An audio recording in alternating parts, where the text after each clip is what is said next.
program setiap Senin, yaitu selalu hadir program Love Life Talk.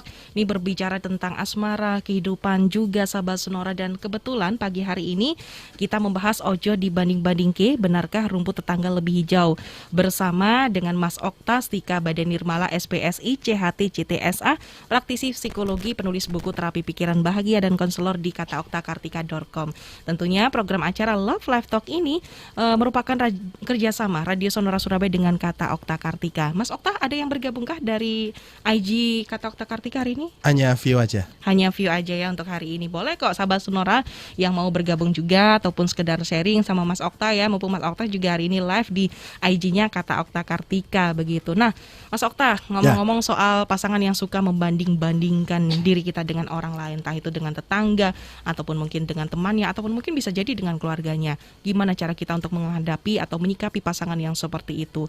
Dan apakah ini juga berlaku dengan orang-orang sekitar kita yang membandingkan diri kita dengan orang lain? Misalkan nih, kan ada ya mertua yang membandingkan menantu dengan menantunya seperti itu. Nah, ini gimana?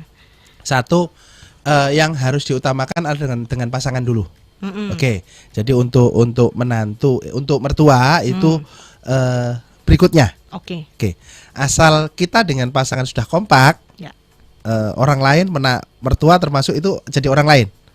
Tuh nggak usah terlalu dipeduliin lah, paling gampang nggak usah gitu. terlalu dipikir lah ya. Betul. Ya. Yang penting sama pasangan dulu. Sama intinya. pasangan dulu yang penting. Oke. Nah, yang pertama lah, gimana dengan pasangan yang suka banding-bandingin? Kamu nggak kayak itu gitu sih.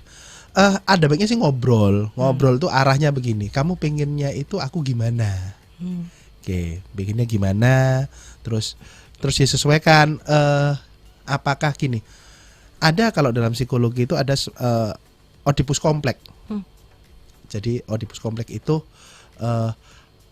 laki-laki ada Elektra dan apa saja. Jadi gini, laki-laki itu cari pasangan, figurnya itu adalah yang mirip dengan ibunya. Oke. Dan begitu pula. Hampir semuakah seperti itu atau tidak semuanya? Kurang lebih biasanya. Secara normalnya begitu. Okay. Karena laki-laki belajar tentang perempuan itu kan dari ibunya. Oke. Dan begitu pula sebaliknya, perempuan itu cari pasangan itu kayak yang seperti bapaknya. Nah, cuman yang seperti apa itu nggak utuh ya. Jadi ada yang sifatnya, ada yang kebiasaannya, dan itu nggak sengaja. Oke. Jadi istilahnya selera itu disebabkan dari instal masa kecil kita itu tadi. Nah, ketika ada seseorang suami banding-bandingin istri begitu ya, dan begitu pula sebaliknya. Nah, boleh ngobrol, misalnya si istri tanya, terus kamu pengennya aku gimana? Nah, gimananya ini seberapa jauh itu dengan ibunya? Oke, satu ya. Jadi ini kita ini. Terus atau seberapa nyeleneh?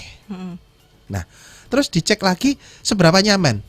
Oke. Si istri ini untuk jika itu hal yang masih oke deh kalau gitu masih memungkinkan, masuk akal dan nyaman, coba aja, tidak ada masalah. Dan itu justru lebih baik karena dikomunikasikan. Oke. Tapi jika itu adalah hal yang sangat berbeda sekali, ya contoh tadi misalnya biasanya pakaian biasa terus tiba-tiba suruh menutup atau suruh lebih mini begitu kan ya. Nah, itu dibicarakan, kenapa harus gitu sih? Kamu dulu awal kenal aku kan sudah gini. Nah, ada inspirasi apa nih? Mungkin kita bisa cari jalan tengahnya. Pendek kata gitu. Gitu. Bisa jadi kan ketika kenal udah gini, udah apa adanya gini, terus ketika di jalan ikut diskusi apa atau apa akan dapat, ternyata istri yang baik itu yang begini. Misalnya, istriku kan jarum begini, wah ini hidupku akan kacau berikutnya. Oke, aku harus dibicarakan. Intinya komunikasi lah. Komunikasi. Ya, harus dikomunikasikan seperti itu dengan pasangan. Ya. Karena juga termasuk 2 minggu lalu atau 2 minggu lalu ya tentang perilaku sosmed yang kami sempat share sebuah kasus itu kan. Tiba-tiba kemudian si istrinya nggak boleh kerja, nggak boleh sosmedan sebagainya itu kan ya.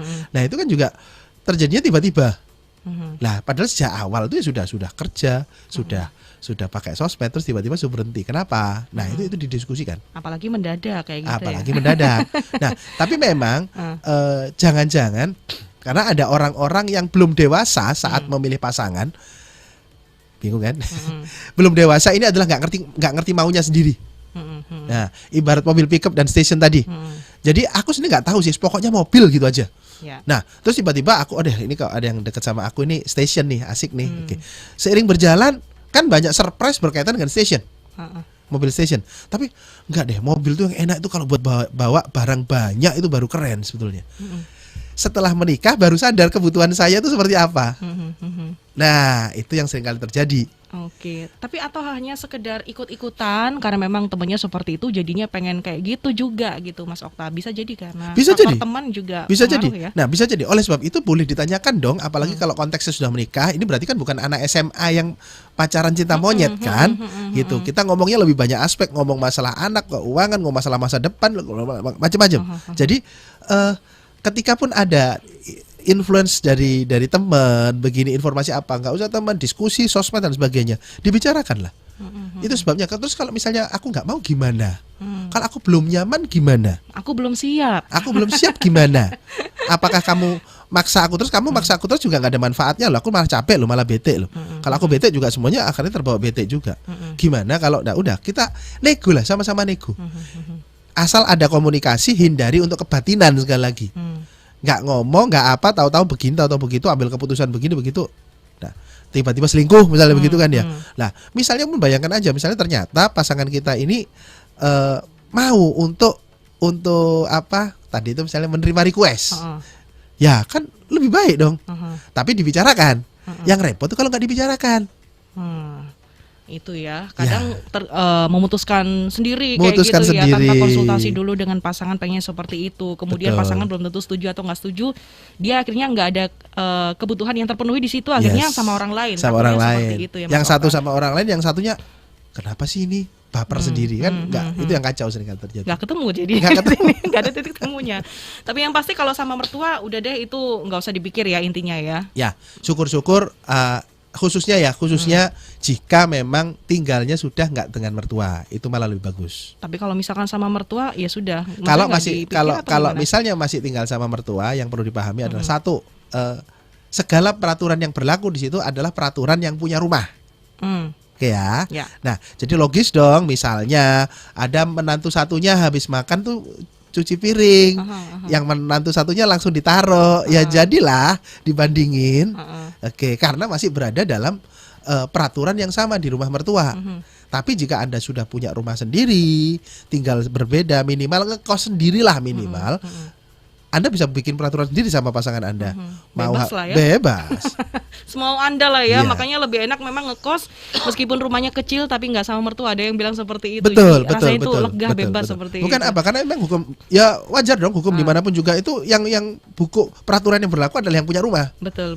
Karena yang punya tuan rumah juga dari ibu mertua misalnya. Nah, ya itu sudah, ya. berarti kita manut sama itu. Termasuk jika ibu mertua itu punya sifat suka banding-bandingkan, ya sudah dinikmati saja. Selama kita belum bisa keluar dari rumah situ begitu ya. Nah, ini ada komentar dari Pak Dandi juga. Selamat siang Mbak Vina dan narasumber yang kami hormati. Wah, ini bicara pasangan hidup dan lain-lain, memang diperlukan kecermatan berbijak untuk sebuah keputusan atau perilaku yang terkadang nggak mudah. Mengingat hidup ini dinamis, yang selalu ada hentakan-hentakan gelombang yang mendera. Sabar, jujur, ulet, dewasa, kritis, tegas, berwibawa dan tanggung jawab itu pun belum cukup katanya. Masalahnya ada gelombang-gelombang yang siap menerjang, dan itulah ujian dan cobaan kehidupan. Bukan berarti membanding-bandingke, tapi ambil contoh yang baik, positif. Mohon pencerahan dari narasumber. Bagaimana, apa tadi yang poinnya? Mana tadi ya? Oke, ini adalah saya ulang ya Mas Okta ya, karena panjang sekali. Iya, tentang menghadapi naik turunnya naik tadi turunnya, itu kan ya. Seperti itu. Ya. Karena memang masih ada gelombang-gelombang lain begitu ya yang siap menerjang. Itulah ujian dan cobaan kehidupan. Bukan berarti kita itu membanding-bandingkan, tapi mengambil contoh yang baik, positif. Nah, mohon pencerahannya. Boleh. Jadi misalnya pun ada orang lain ya yang dianggap lebih pinter. Misalnya, itu kenapa sih kok dia kehidupannya lebih selalu bagus? Itu kenapa sih kok suaminya jadi betah di rumah? Itu kenapa sih istri? Nah, hal-hal positif itu yang kenapa itu suami kok betah di rumah ya? Apa yang dilakukan oleh istrinya ya? Oke. bisa jadi inspirasi kan. Boleh loh dipelajari itu boleh, tapi bukan dibandingin, itu beda. Itu beda. Contoh misalnya, suami itu betah di rumah, kenapa? Karena di rumah itu istrinya nggak ngomel, misalnya begitu. Bisa ngobrolnya enak. Bisa kayak surga ya rumah. Bisa kayak surga. Makanya dia betah di rumah, lebih jam kerja selesai dia pulang begitu. Ada kata istriku gitu asik kali ya gitu. Nah, tapi cek lagi gimana dengan transferannya. Bisa jadi si istrinya tadi nggak ngomel-ngomel kan, transferannya jangkep kenceng gitu ya, kenceng gitu. Yang satunya nggak minta ngomel tapi transferannya kurang-kurang terus, misalnya begitu kan ya. Oke, nah beban hidup setiap orang tuh beda-beda, beda-beda. Nah, tapi tolong dicari pangkalnya. Misalnya tadi ini analogi kasih contoh tentang ngomel-ngomel tadi ya, suami nggak nyaman. Oke, kenapa kok? Cari ngobrol, kamu misalnya nggak ngomel gitu, apa syaratnya? Kok kayaknya tuh kok ribut terus sebagainya gitu kan ya. Jadi saya nggak betah gitu jadi. Nah, mungkin dari situ akhirnya ditemukan penyebabnya. Satu, misalnya memang ini si istri ini orangnya, ada loh orang-orang yang memang sejak kecil tuh dia tercetak oleh keluarga yang selalu ribut. Akhirnya dia belajar tentang ribut. Cek lagi, mertua Anda ribut gak? Oh iya, orang tua ribut. Oke, berarti karena bisa faktor kebiasaan di sini. Iya. Berarti sharing, bersediakah belajar untuk kita punya rumah tangga yang tanpa ribut, beda seperti bapak ibumu. Oke, istri bersedia. Oke, ayo dampingi dia untuk bisa lebih tenang. Kedua, tekanan, misalnya anggap aja yang satunya tadi istrinya nggak ngomel-ngomel, anaknya 1 manut sekali. Nah, yang di sini anaknya 7, udah usianya deket misalnya gitu, sendirian, nggak ada asisten rumah tangga misalnya. Nah, otomatis kerjaannya banyak dan pusing misalnya begitu misalnya. Oke, itu perlu dipahami. Oke, berarti kalau ke depan andai kata ada asisten rumah tangga atau ada babysitter, kira-kira bisa lebih tenang nggak? Oke, nah jadi dipahami juga sama elemen-elemennya gitu. Intinya kan gimana sih biar rumah itu nggak ribut, nggak cerewet begitu kan ya. Nah, udah itu. Plus juga yang dipahami adalah perempuan tuh punya kuota 20.000 kata dan harus habis dalam sehari. Oke, nah kalau yang kelihatannya adem ayam tadi, istrinya dikasih fasilitas ngomel tapi si suaminya tenang, nggak dimasukin hati. Nah, yang sini nggak dikasih fasilitas ngomong tapi maunya ngomongin bagus-bagus aja, nggak mungkin dong. Nah, belajarnya tuh sampai lebih detail begitu tentang bagaimana menciptakan keluarga yang lebih baik seperti yang dibandingin tadi. Oke, andai pasangannya sepeka itu ya Mas Okta ya. Ya, belajar. Belajarnya di kata otak-artikan dong ya, biar tahu nanti, biar ada pandangan nanti ya. Terima kasih Pak Dandit ya untuk pertanyaannya.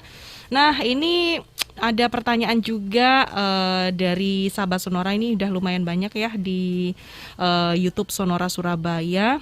Saya pilih yang terakhir, ini ada Glendy, selamat pagi.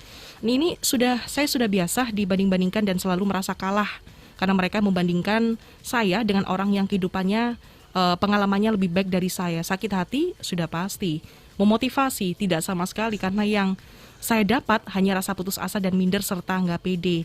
Nah, gimana caranya ya supaya saya tetap santuy menjalaninya biarpun seberapa banyak orang yang membandingkan saya seperti itu. Nah, ini membandingkan dalam hal apa ya Mas Gledi ya? Mungkin banyak ya, dari orang-orang yang sekitar begitu. Berarti bukan dengan pasangan kan? Bukan dengan pasangan. Yang pasti gini, kalau mau dibanding-bandingin tuh yang sekufu ya, yang selevel. Jadi jangan sampai misalnya itu bandingin hanya tentang pekerjaan saja dan sebagainya, itu bukan. Ini yang gini Mas, Anda cari kelebihan apa sih yang Anda miliki? Udah fokus itu aja. Udah. Nggak bisa dibandingin, misalnya ada musisi dibandingin sama ASN misalnya begitu. Itu nggak bisa dibandingin. Nggak bisa dibandingin. Nah, itu dua hal yang berbeda. Nah, jadi fokuslah pada kelebihan Anda. Jika Anda musisi, jadilah musisi yang hebat. Anda hanya bisa dibandingin dengan sesama musisi, paling gampangnya gitu. Nah, jika Anda ASN, hanya dibandingkan dengan sama ASN, tidak bisa dibandingin. Nah, fokuslah pada keunggulan Anda saja. Terus berhentilah bergaul dengan orang-orang yang nggak menghormati kelebihan Anda. Jadi carilah komunitas-komunitas yang bisa menghargai Anda. Oke. Selevel lah intinya. Ya, misalnya Anda suka otomotif, ya udahlah sering-sering bergaul sama anak-anak otomotif. Begitu. Nggak usah gabung sama musisi, nggak usah, udah. Itu beda. Nah, tapi jika Anda terpaksa untuk bergaul pada komunitas tertentu, contoh komunitas keluarga. Anda misalnya anggap aja Anda ini adalah toko kelontong, misalnya punya toko kelontong. Anda punya keluarga besar yang mungkin dokter, ada yang pengusaha, ada yang begitu. Oke, kan terpaksa nih karena keluarga. Ya sudah, Anda untuk menjaga kesehatan mental, Anda hanya perlu untuk menahan diri saja, hanya hadir saja. Tapi hindari segala omongnya dimasukin hati.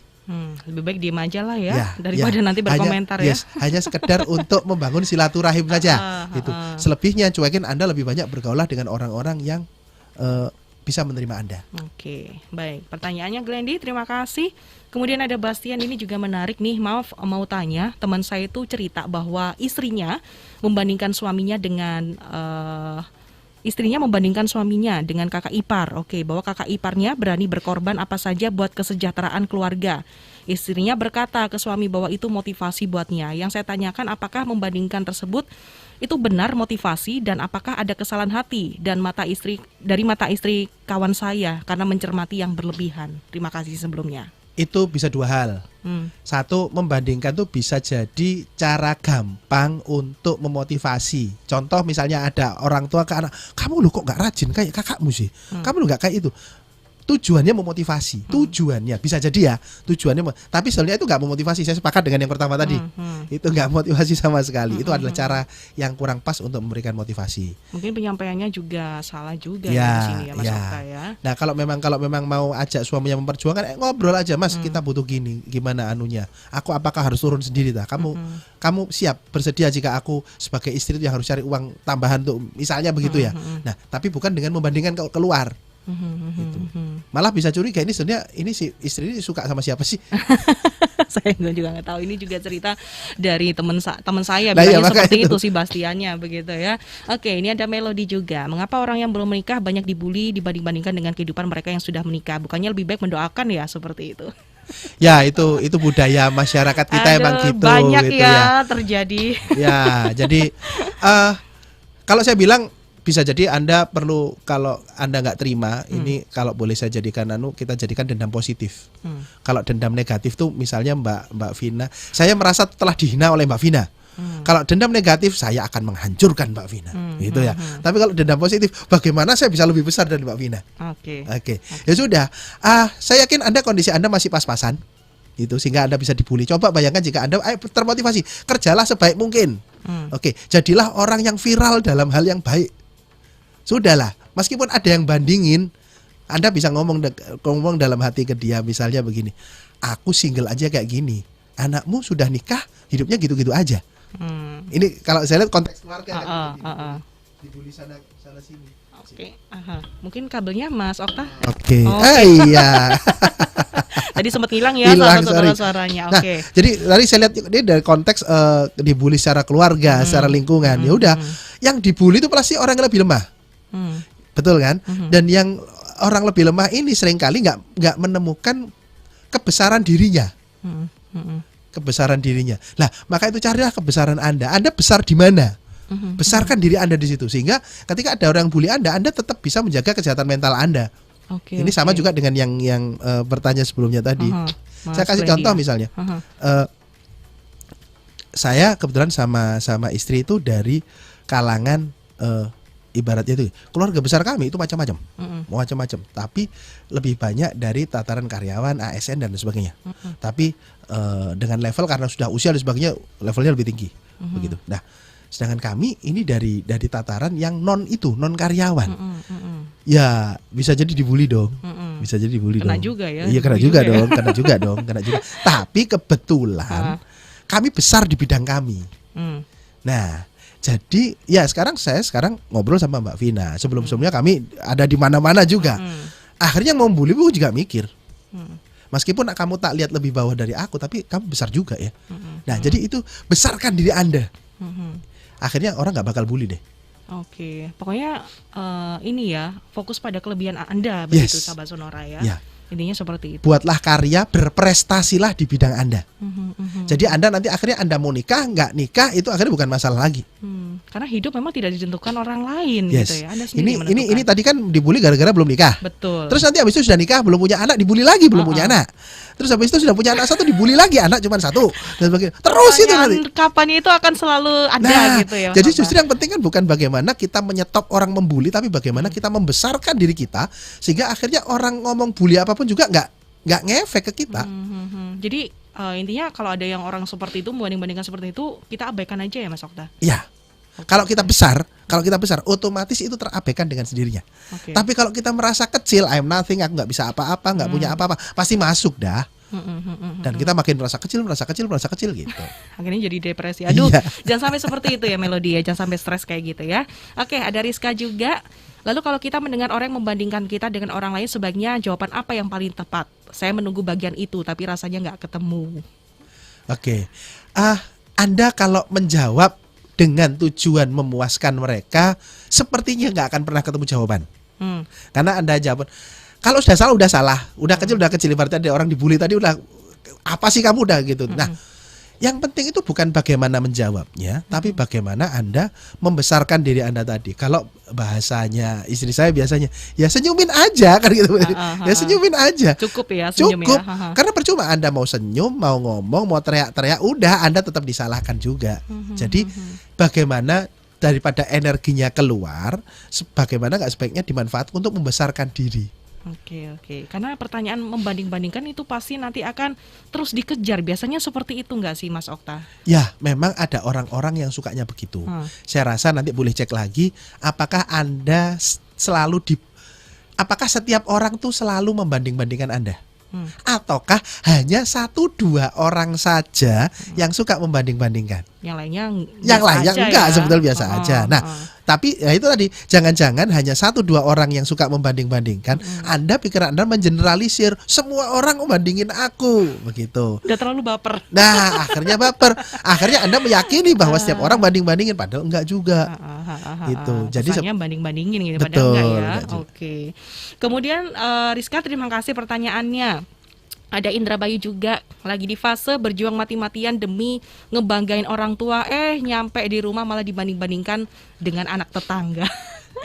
Sakit ya rasanya dibanding-bandingkan dengan orang tua, padahal kita udah berjuang mati-matian untuk bisa jadi anak yang membanggakan seperti itu Mas Okta ya. Tapi ketika nyampe di rumah, aduh bete lagi nih kalau udah dibanding-bandingin dengan anak tetangga juga. Dan ini juga nggak sekali 2 kali yang kita temukan, banyak ya hal-hal yang seperti ini terjadi di realita kita seperti itu. Nah, ini ada Okan Rimbi juga, pertanyaan juga menarik nih. Suamiku membanding-bandingkan aku sama mantan istrinya. Oh, ini berarti istri kedua ya. Padahal kalau memang mantan istrinya perempuan baik, gak mungkin dong bisa mereka bercerai. Sedih dan sakit hati banget aku. Gimana Mas Okta, ada tanggapan kah? Kalau yang kedua ini bisa jadi suami Anda memang belum move on. Oh, belum move on ya. Belum. Nah, cek lagi lah mereka pisahnya kenapa dan kenapa dia milih Anda. Berarti Anda di situ punya kelebihan lebih baik dari pasangannya. Pendapat Anda bagus sekali dan itu tanamkan dalam diri Anda. Jadi akhirnya nggak minder ya. Terus aja udah jadilah istri yang sebaik mungkin. Karena Anda punya kelebihan-kelebihan yang nggak dimiliki oleh mantannya. Cuman bisa jadi ya tadi suami Anda belum move on. Oh, masih ada sisa-sisa rasa cinta. Sisa-sisa rasa. Ya. Oke, baik. Kemudian untuk Hedi Miskan, adakah motivasi bersikap masa bodoh di depan orang yang selalu ngerendahin kita? Itu tadi, besarkan diri sendiri. Besarkan diri sendiri itu ya tujuannya ya, kunci utamanya. Nah, ini ada lagi ya dari Shirley. Roberto dulu deh, ini menarik juga nih. Bagaimana saya harus bertindak ketika saya dalam pekerjaan saya selalu disepelekan dari yang lain dalam hal ini. Saya sudah berjuang sekeras mungkin, sedangkan yang lain hanya santai-santai saja atau kurang mengikuti dinamika yang telah dikeluarkan oleh si atasan itu tidak dituruti, tetapi mereka selalu posisinya itu di atas. Wah, kalau ini di bidang pekerjaan nih Mas Okta. Ya, kalau begitu. Kita juga nggak tahu juga ya si atasannya ini apakah dia objektif ataukah subjektif yang dia kenal aja yang jadi lebih baik, itu yang kita nggak bisa nilai. Yang pasti adalah kalau dalam bekerja Anda lakukanlah yang sangat baik, yang terbaik. Oke. Misalnya Anda terzolimi, harusnya Anda sudah berjuang, Anda harusnya yang berjasa, tapi yang dapat jasa malah orang lain begitu. Nggak apa-apa. Teruslah berjuang. Mungkin kali ini Anda belum dapat pujiannya, belum dapat bintangnya, tapi akan tiba masanya. Karena gini, namanya kualitas diri itu nggak bisa ditukar, nggak bisa dibohongin. Anggap aja kualitas diri Anda bagus, oke, dia jelek tapi dapat pujian, ya udah, suatu saat akan terbukti kok. Karena banyak hal ya, banyak sekali peristiwa juga yang akhirnya membuktikan bahwa kualitas Anda mungkin di sini atau mungkin nanti di tempat lain itu bahasa kasarnya apa ya? nggak sekarang, besok lah, next lah, Anda pasti dapat pujiannya dan itu lebih besar dari yang harusnya Anda dapat sekarang. Sabar aja ya. Sabar aja ya, dulu. seperti itu. Ini ada Rena juga, pertanyaan juga menarik nih Mas Okta. Kalau yang saya baca, dibandingkan dengan anak tetangga udah biasa. Gimana kalau orang tua suka membandingkan dengan saudara kandung? Rasanya sakit hati terus. Saya dibilang sudah nggak ada sakit hati terus. Saya dibilang saya nggak ada hak bilang begitu. Saya ini orang tuamu begitu. Nggak semua orang tua itu peduli sama perasaan anaknya. Nah, ini gimana tipsnya berani bersuara di depan orang tua? Karena kadang kalau kita berdebat dikira kita itu kayak membantah orang tua, padahal kita tuh nggak ada niat seperti itu. Ya, itu orang tuanya perlu baca buku saya itu. Harus dikonsultasikan juga ya sama Mas Okta di Kata Okta Kartika ya, mungkin lebih itu, baik ya. Kalau berkaitan dari pertanyaannya itu adalah sebagai anak memang begitu. Alangkah lebih baiknya gini, tetaplah jadi anak yang berbakti pada orang tua. Besarkan diri Anda. Jika memang Anda, ya saya yakin setiap anak itu punya potensi yang beda-beda dan nggak bisa dibanding-bandingin. Makanya tadi itu tentang mungkin orang tuanya yang mungkin perlu banyak belajar lagi. Namun sebagai anak tetaplah berjuang untuk jadi orang yang baik, orang yang sikap. Karena gini, hidup Anda itu nggak hanya sekarang, hidup orang tua Anda nggak hanya sekarang. Suatu saat bisa saja loh Anda sekarang itu dijelek-jelekin, tapi nanti suatu saat saat orang tua Anda lansia dan sebagainya, justru Andalah yang paling berjasa dalam hidupnya dia di masa depan.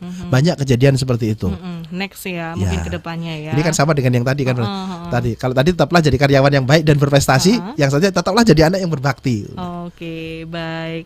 Ini sebenarnya ada pertanyaan yang belum saya baca tapi waktu juga nggak nutut ya. Ini ternyata banyak ya keluhan dari sahabat Sonora, tidak hanya soal pasangan aja, tetapi dengan realita kehidupan seperti keluarga, bahkan pekerjaan, bahkan teman pun. Ini juga ada ya yang banding-bandingkan seperti itu. Mungkin apa nih closing statementnya Mas Okta? Daripada kita mikirin orang, besarkan diri sendiri. Karena bisa jadi orang yang banding-bandingin, satu bisa jadi dia sebetulnya maksudnya memotivasi, tapi dia nggak ngerti caranya. Oke, tadi cari tahu dulu daripada baper, cek dulu apakah pasangan Anda orang itu pengen memotivasi atau hanya sekedar dia membandingkan. Oke. Yang kedua, kalau dibanding-bandingin itu nggak enak biasanya memang. Nah, daripada pusing mikirin itu, mendingan fokuslah pada membesarkan diri, sehingga akhirnya Anda nggak ada bandingannya lagi. Nggak ada tandingannya lagi gitu ya. Semua orang itu unik kok ya. Iya. Tentunya terima kasih yang sudah bergabung melalui WhatsApp dan juga YouTube Sonora Surabaya.